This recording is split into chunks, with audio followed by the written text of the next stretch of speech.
We are eager to visit with you about anything that is important to you. Do not worry about us. We will wedge our message in the crack. We have all kinds of new things that we want to talk with you about today. Things that you know that you've forgotten, and some things that you have never known that you will now know. This is going to be a day of movement in your vibrational beingness.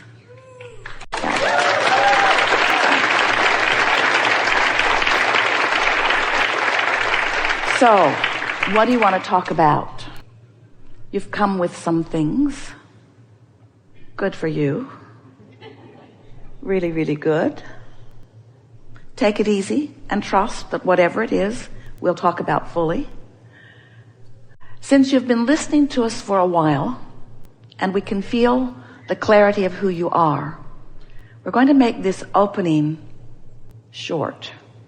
This short, in fact. And we're going to open this conversation to the things that you really want to talk about. We're going to remind you of this one really important thing. And that is, everything that you speak about while you are speaking about it is practicing a vibration of it. And sometimes in the expressing of a problem or a question or an issue, you're actually practicing the vibration of the absence of what you want. Because the problem is a different vibration than the solution. The question is a different vibration than the answer. So sometimes, in fact, often, in fact, every single time, you're going to find us interrupting you, climbing all over your words, trying to distract you from where you think you want to go. Not because we don't want you to go there in posing the question, because there's a lot of bounce that we all get out of that, but because we don't want you to make a career out of the problem vibration. In other words, you can speak it short. You don't have to speak it and justify it. We all get it. In other words, the more you explain how you think you got to this problem place, the harder it is for us to bring you into the solution. And that's true not just when you're in this forum. It's true all the time. The less airtime you give to the problem, the faster the solution will come to you. Your children have trained you because you ask them to do something and they don't do it. You ask them again and they don't do it. And so you've developed patterns of believing that you have to stay after it like a dog on a bone. I will continue to wring this problem's neck until Abraham squirts out the answer. And we say, it isn't like that at all. It isn't like that at all, because we've been squirting out the answer for quite a long time. The universe is squirting out the answer. You are surrounded by squirted out answers and solutions. They are everywhere around you. But when you beat the drum of the problem, you are vibrationally blind to the solution. It's just the way it is, you see. So most of you have not realized that or you must not realize it, because you give a lot of attention to things. You practice the vibration of things. You foster beliefs about things that we know and you know you don't want.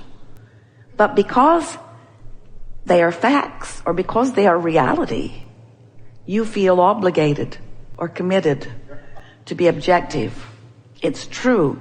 Therefore, I will give my attention to it. I will beat the drum of this truth.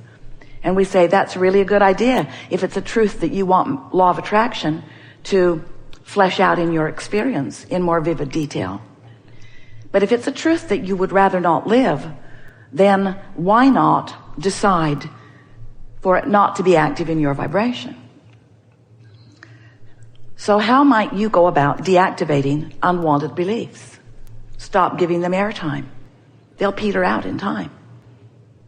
In other words, nothing will continue to be active in your vibration when you have lack of attention to it. That's what Jesus meant when he said, turn the other cheek. Give your attention to wanted, practice the vibration of wanted, law of attraction will respond to that. And that is primarily what you will be living, you see. Now, all of this is familiar to you, isn't it? If you've been listening to us for a while, have you? Do you know that you are the creator of your own reality? Do you know that you are a vibrational being? And that it is through your vibrational beingness that you are the creator, attractor of your own reality? Do you believe that you have control over your vibration? Conceptually. You know that it is possible. Do you believe that you are predominantly practicing control of your own vibration? We think you are predominantly, but we know you are here for fine-tuning, and we are too. So we're continually finding new ways of explaining to you how it is that you could more easily, with more flow, more chronically, more steadily, more often, and therefore more joyfully, be the creator of your own experience. Recently, we've been talking about how each time you know what you don't want, you send off a rocket of what you do want. Have you been hearing us say that? I've been saying it for a while. Wrote a whole book about it, The Vortex. You throw these rockets of desires into your vortex of creation. Well, each one of those rockets causes a momentum. More momentum, more momentum, more momentum of what's wanted. So there is a spinning momentum, a vortex version, a vibrational version of that which you are wanting that is very practiced and very dynamic. It's moving quickly and it's sweeping up all cooperative components in its path, in its vibrational path, you see. The question is, are you a vibrational match to your own vortex? And sometimes you are and sometimes you aren't. Sometimes you're more knowing what you don't want than knowing what you do want. So you are not a vibrational match to your own desire. But when you do find some way of being a vibrational match to your vortex, which is the same thing as saying not being a contrary vibration, not being an opposite vibration, when the vibration of you is about wanted rather than unwanted, now you are a vibrational match. So then we began explaining to you that you stand in your physical body as an offer of vibration at all times.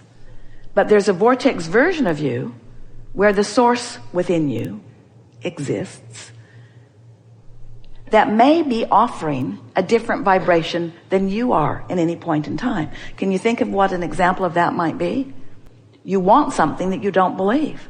The source within you is a vibrational match to your desire, while you are a vibrational match to the absence of your desire.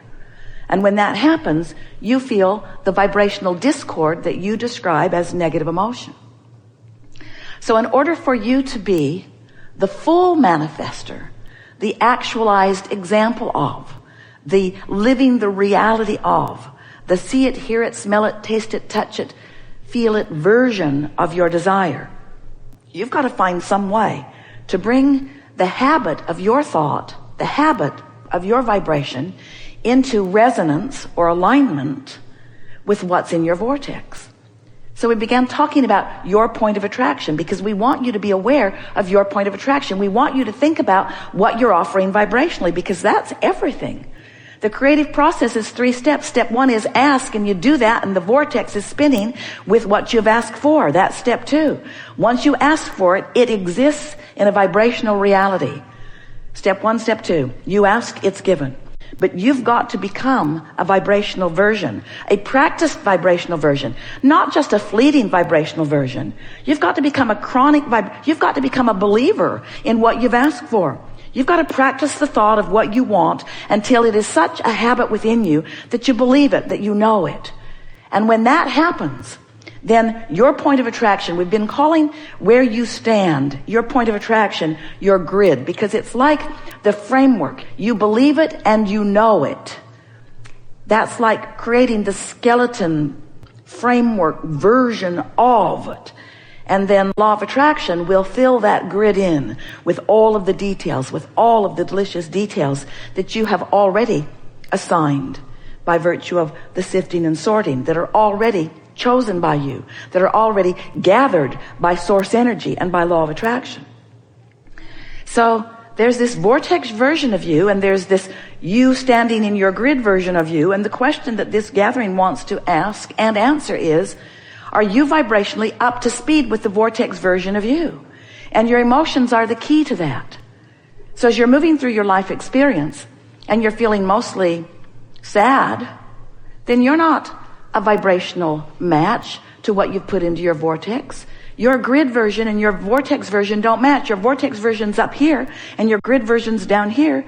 You're not a vibrational match. So what's in the vortex cannot flow easily into your experience. Law of attraction is not bringing it to you. Or better said, you are not the realizer of it yet.